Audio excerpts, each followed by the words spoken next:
The last time my Xterra was on the channel was on episode 106, and it was on a tow truck.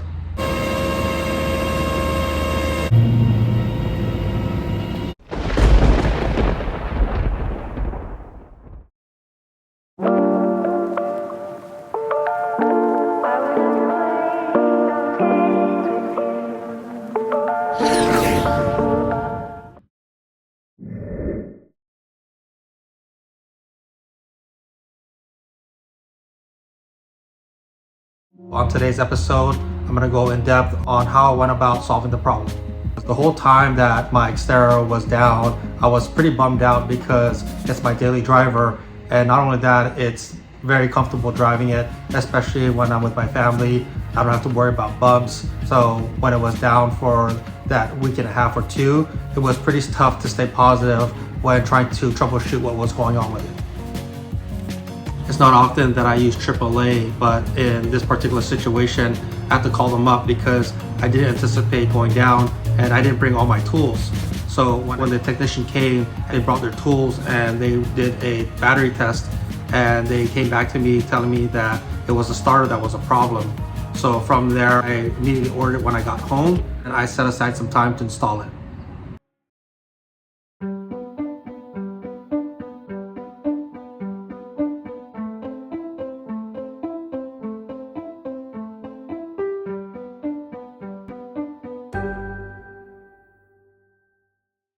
The starter for the Xterra is located right behind the front passenger wheel. The oil drip pan is right here, and right above it is the access to the starter. So although I was able to access it, it was really tight underneath. I went online to see how other people did the starter replacement on their Xterra, and a lot of them use the angle socket adapter to help them maneuver around there. And although I was able to use this initially, it was able to break one of the bolts, but the one that's a little bit higher was a little bit more difficult. And when I was able to break it, I was only able to turn it little by little. And on the videos that I watched, people were just turning it little by little, and I was getting a little bit impatient. So I had to come up with another plan. So what I wanted to use was another tool that I have, and this long 2 feet extension bar. I know it can't really fit in this frame, but this is what helped me be able to get the job done a lot more efficiently.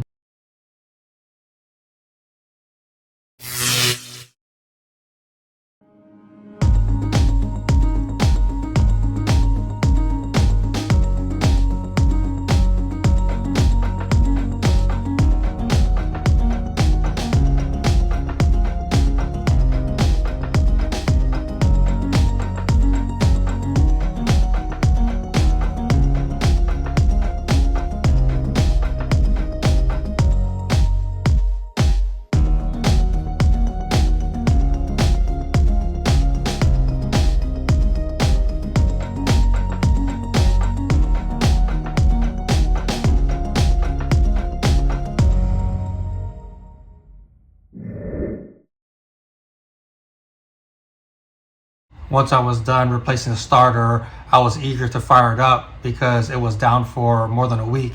And once I turned the key, I noticed that the same result. There was nothing, not even a click. So I was set back and had to go back to the drawing board to figure out what's going on. I ended up bringing out my Autel to run a diagnostic, but the results demanded a lot of testing on my part.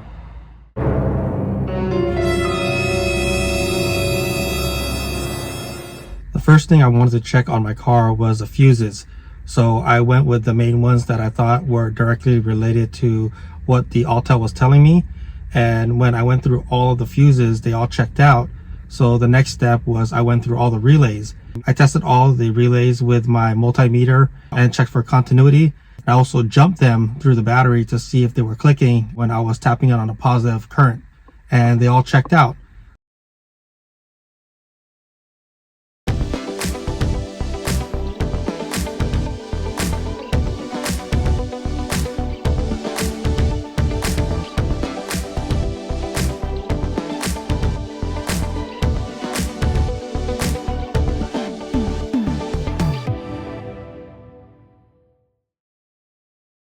On the Xterra, the TCM box is right here, and then the ECM is over here.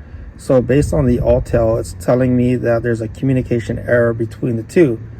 But between the two, there's a lot of things that's going on. So I checked underneath here, all the relays. Let me go ahead and drop a few slides of those relays and how I went about troubleshooting it.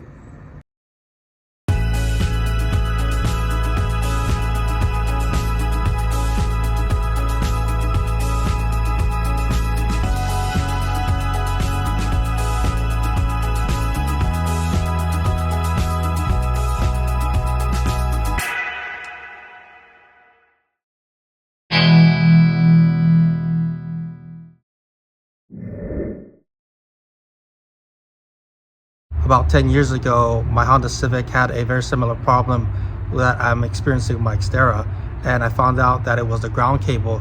So I thought that replacing the ground cable would do the job. Here's the new ground cable that I replaced. The original one had a lot of corrosion. I noticed in this area here and where it connected down there. You can tell it's corroded because there's like a whitish green powder on the wires and it was exposed. So I thought that was a problem, so I replaced it. There was two wires, comes here, goes down there, and then it connects down here.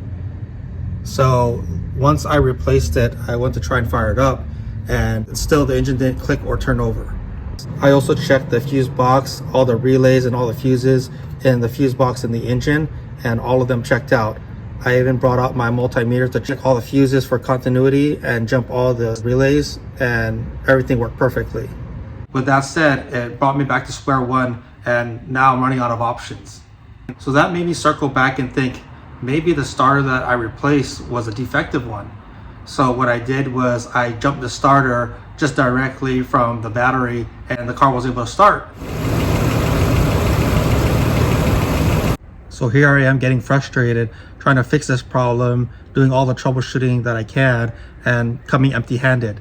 So when all else fails and everything that I was testing came out okay, I had to go back to where I started and double check all my work.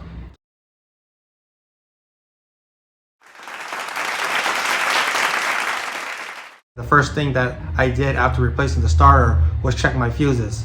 So I did another check and found out that the fuse for the engine control ignition was the main culprit. What I want to show you is the difference between two fuses that blow. And the most common way that a fuse blows is the top portion where it curves. Right at the tip is normally where the fuse will blow. But in my case, the fuse actually blew on the corner. So while I was testing out the fuses as I was pulling them out, it was because the way I was holding the fuse is what made me miss it the first time around.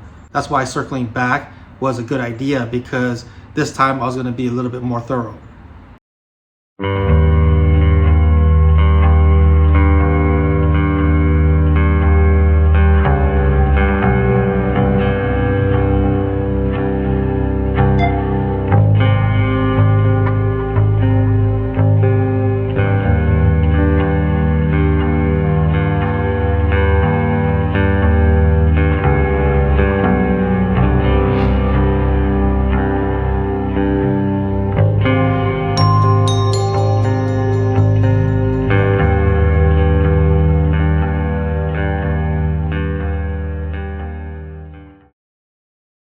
So once I replaced the fuse, I turned the key and it fired right up. I was definitely relieved that I found the culprit and that my truck was running again. Although I spent some money on a new starter and ground cables, I take that as a win because those are some wear and tear items or maintenance items that I was able to check off my list, because when I inspected the starter, it looks like it was the original one from 2003 when the car first came out of the showroom. So with as much miles that's on my Xterra, it was due to change their starter replacement anyways. So it was more like preventative maintenance. As far as the ground wire, that actually was part of the problem, because before my car went down, I noticed that the car was kind of flickering the power. And I noticed this before, I just never really paid attention to it because it would eventually go away. But I did notice that when I was driving that it was flickering as well, and that when I was accelerating, I was losing a lot of power. And that also has something to do with not having a good ground.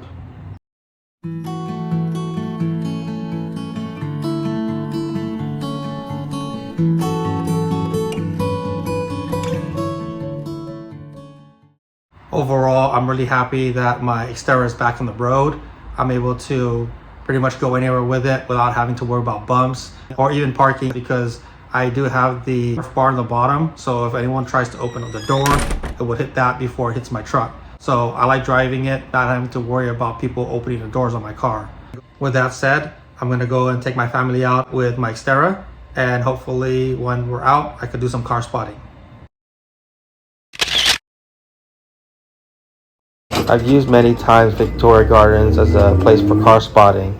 Aside from the shopping, it's a nice place to capture some cars, especially on a weekend when a lot of people will bring their cars out. I try to keep my eyes peeled and my camera ready so I could try to capture as much interesting cars as I can while I'm there.